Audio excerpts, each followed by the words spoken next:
Full Moon sale ಬೆಳಗ್ಗೆ 9 ಗಂಟೆಯಿಂದ ರಾತ್ರಿ 12 ಗಂಟೆವರೆಗೆ ಆಗಸ್ಟ್ 28 ಒಂದು ದಿನಕ್ಕೆ ಮಾತ್ರ. ಸಚಿವ ಸ್ಥಾನಕ್ಕೆ ನಾಗೇಂದ್ರ ರಾಜೀನಾಮೆ ಇಂಗಿತವನ್ನ ವ್ಯಕ್ತಪಡಿಸಿದ್ದು ಸಿಎಂ ಡಿಕೆಶಿ ಜೊತೆ ರಾಜೀನಾಮೆ ಬಗ್ಗೆ ನಾಗೇಂದ್ರ ಮಾತುಕತೆಯನ್ನಾಡಿದ್ದಾರೆ, ಪ್ರಸ್ತಾಪ ಮಾಡಿದ್ದಾರೆ. ನಾಗೇಂದ್ರ ರಾಜೀನಾಮೆ ಇಂಗಿತ ಅಂತ ಸಿಎಂ ಡಿಕೆಶಿ ಹೇಳಿದರು. ವಿಪಕ್ಷಗಳು ಬೇಕಂತಲೇ ನನ್ನನ್ನು ಟಾರ್ಗೆಟ್ ಮಾಡ್ತಿದ್ದಾರೆ, ಹಾಗಾಗಿ ನನ್ನಿಂದ ಪಕ್ಷಕ್ಕೆ ಯಾವುದೇ ರೀತಿ ಮುಜುಗರ ಆಗೋದು ಬೇಡ ಅನ್ನುವಂತ ನಿರ್ಣಯವನ್ನು ಕೈಗೊಂಡಿದ್ದಾರೆ. ಇದೇ ಕಾರಣವನ್ನ ನೀಡಿ ರಾಜೀನಾಮೆಗೆ ನಾಗೇಂದ್ರ ಮುಂದಾಗಿದ್ದು ಇಂದು ದೆಹಲಿಗೆ ಸಿಎಂ ಡಿಕೆ ಶಿವಕುಮಾರ್ ತೆರಳುತ್ತಾ ಇದ್ದಾರೆ. ಹೈಕಮಾಂಡ್ ಜೊತೆ ನಾಗೇಂದ್ರ ವಿಚಾರಕ್ಕೆ ಸಂಬಂಧಪಟ್ಟಂತೆ ಚರ್ಚೆ ನಡೆಸುವಂತ ಸಾಧ್ಯತೆ ದಟ್ಟವಾಗಿದೆ. ಸಚಿವ ಸ್ಥಾನಕ್ಕೆ ನಾಗೇಂದ್ರ ರಾಜೀನಾಮೆ ನೀಡಲೇಬೇಕು ಅಂತ ವಿಪಕ್ಷಗಳು ಕಿಡಿಕಾರ್ತಾ ಇದೆ. ಇದರ ಬೆನ್ನಲ್ಲೇ ನಾಗೇಂದ್ರ ಕೂಡ ಇಂಗಿತವನ್ನು ವ್ಯಕ್ತಪಡಿಸಿದ್ದಾರೆ. ಏನು ಅವರು ವಿರೋಧ ಪಾರ್ಟಿಯವರು ಮಾಡ್ತಾ ಇದ್ದಾರೆ. ಪಾಪ ನಾಗೇಂದ್ರ ಯಾವತ್ತೂ ಕೂಡ ಪಕ್ಷದ ವಿಚಾರದಲ್ಲಿ ಹಿಂದೆ 2 ವರ್ಷದ ಹಿಂದೆನೇ ಕೂಡ ಏನು ನಿರಪರಾಧಿ ನಮ್ಮ ಒತ್ತಡಕ್ಕೆ ನಾವೇ ಆತನ ಕೈಲಿ ರೆಸಿಗ್ನೇಷನ್ ತೆಗೆದುಕೊಂಡಿದ್ದು. ಯಾವತ್ತೂ ಕೂಡ ಪಕ್ಷದ ಒಬ್ಬ ಶಿಸ್ತಿನ ಸಿಪಾಯಿ ಅವರ ನಾಯಕತ್ವದಲ್ಲಿ ನಮಗೆ ಅಪಾರವಾದಂತಹ ವಿಶ್ವಾಸ ಇದೆ. ನೋಡೋಣ, ಈಗ ಸದ್ಯಕ್ಕೆ ಯಾವ ತರದ ಅಂತದೇನು ಇಲ್ಲ. ರಾಜೀನಾಮೆಗೆ ಸಚಿವ ನಾಗೇಂದ್ರ ಇಂಗಿತ ವ್ಯಕ್ತಪಡಿಸಿರುವಂತಹ ಬೆನ್ನಲ್ಲೇ ದಿಢೀರ್ ಅಂತ ದೆಹಲಿಗೆ ಪ್ರಯಾಣವನ್ನು ಬೆಳೆಸಿದ್ದಾರೆ ಸಿಎಂ ಡಿಕೆಶಿ.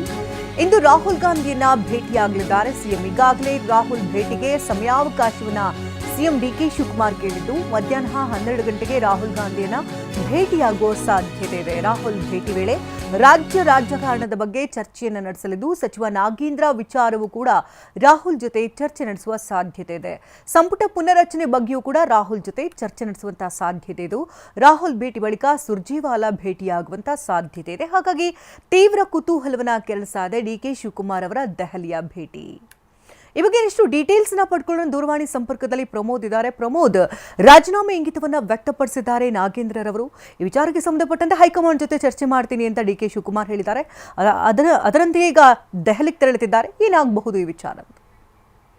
ಶಕುಂತಲಾ, ಇವತ್ತಿನ ಮುಖ್ಯಮಂತ್ರಿಗಳ ದೆಹಲಿ ಭೇಟಿ ಸಾಕಷ್ಟು ಕಾರಣಗಳಿಂದ ಒಂದು ಕುತೂಹಲ ಕೇಳಿಸಿದೆ. ಒಂದು, ರಾಹುಲ್ ಗಾಂಧಿ ಅವರನ್ನ ಭೇಟಿ ಆಗ್ತಿದ್ದಾರೆ. ಸಾಮಾನ್ಯವಾಗಿ ರಾಜ್ಯದ ಉಸ್ತುವಾರಿಗಳನ್ನ ಅಥವಾ ಇನ್ನಿತರ ನಾಯಕರನ್ನ ಭೇಟಿಯಾಗುವಂತ ಅನೇಕ ಡೆವಲಪ್ಮೆಂಟ್ಗಳಿರುತ್ತೆ. ಆದ್ರೆ ಇವತ್ತು ಖುದ್ದು ರಾಹುಲ್ ಗಾಂಧಿ ಅವರ ಸಮಯವನ್ನ ಕೇಳಿದ್ದಾರೆ. ಮಧ್ಯಾಹ್ನ 12 ಗಂಟೆಯಷ್ಟರಲ್ಲಿ ರಾಹುಲ್ ಗಾಂಧಿ ಮತ್ತು ಮುಖ್ಯಮಂತ್ರಿ ಡಿ ಕೆ ಶಿವಕುಮಾರ್ ಅವರ ಸಭೆ ಮಾಡುವಂತ ಅಥವಾ ಮಾತುಕತೆ ಆಗುವಂತ ನಿರೀಕ್ಷೆ ಇದೆ. ಈ ಎಲ್ಲ ಬೆಳವಣಿಗೆಗಳ ನಡುವೆ ಮುಖ್ಯಮಂತ್ರಿಗಳು ನಾಗೇಂದ್ರ ಅವರ ವಿಚಾರವನ್ನು ಕೂಡ ರಾಹುಲ್ ಗಾಂಧಿ ಮುಂದೆ ಮಾತಾಡ್ತಾ ಇರುವಂತ ನಿರೀಕ್ಷೆಗಳಿದೆ. ಯಾಕಂದ್ರೆ ಅಂತಿಮವಾಗಿ ಹೈಕಮಾಂಡ್ ನಿರ್ಧಾರ ಮಾಡುತ್ತೆ ಅನ್ನುವಂತ ಮಾತನ್ನ ಅವರು ಪದೇ ಪದೇ ಹೇಳ್ತಾ ಇದ್ರು. ಜೊತೆಗೆ ಎಲ್ಲಾ ಶಾಸಕರು ಮತ್ತು ಸಚಿವರೇನಿದ್ದಾರೆ ಅವರು ಪಕ್ಷದ ಶಿಸ್ತಿನ ಸಿಪಾಯಿಗಳು ಅನ್ನುವಂತ ಮಾತನ್ನು ಕೂಡ ಹೇಳುವ ಮೂಲಕ ಪರೋಕ್ಷವಾಗಿ ಒಂದು ಸಂದೇಶವನ್ನ ಈಗಾಗಲೇ ಪಾಸ್ ಮಾಡಿದ್ದಾರೆ. ಅಟ್ ದ ಸೇಮ್ ಟೈಮ್ ಸಂಪುಟ ಪುನರ್ರಚನೆಯೋ ಅಥವಾ ಸಂಪುಟದ ಬಾಕಿ ಇರುವಂತಹ ಕೆಲ ಸಚಿವ ಸ್ಥಾನದ ಭರ್ತಿ ಮಾಡೋದಕ್ಕೆ ಸಂಬಂಧಪಟ್ಟ ಚರ್ಚೆ ಆಗಬೇಕಾಗಿದೆ. ಹಿಂದೆ ಗಾಯತ್ರಿ ಶಾಂತೇಗೌಡ ಅವರ ಹೆಸರು ಅಂತಿಮವಾಗಿದ್ರು ಕೂಡ ಅವರು ಪ್ರಮಾಣ ವಚನ ಮಾಡಿರಲಿಲ್ಲ. ಈಗ ನಾಗೇಂದ್ರ ಅವರು ರಾಜೀನಾಮೆ ಕೊಟ್ಟರೆ ಗಾಯತ್ರಿ ಶಾಂತೇಗೌಡರು ಬಾಕಿ ಇರುವಂತಹ ಖಾಲಿ ಹುದ್ದೆನ ಯಾರು ತುಂಬಿಸಬೇಕು, ಹೇಗೆ ತುಂಬಿಸಬೇಕು, ಜೊತೆಗೆ ಇನ್ನಿತರ ಸಚಿವರನ್ನ ಕೈ ಬಿಡುವಂತಹ ಸಾಧ್ಯತೆ ಇದೆ. ಎಲ್ಲ ಸಾಕಷ್ಟು ಚರ್ಚೆಗಳು ನಡೀತಾ ಇದೆ ಇನ್ನು ಕಾಂಗ್ರೆಸ್ ಪಕ್ಷದಲ್ಲಿ ಆಂತರಿಕವಾಗಿ.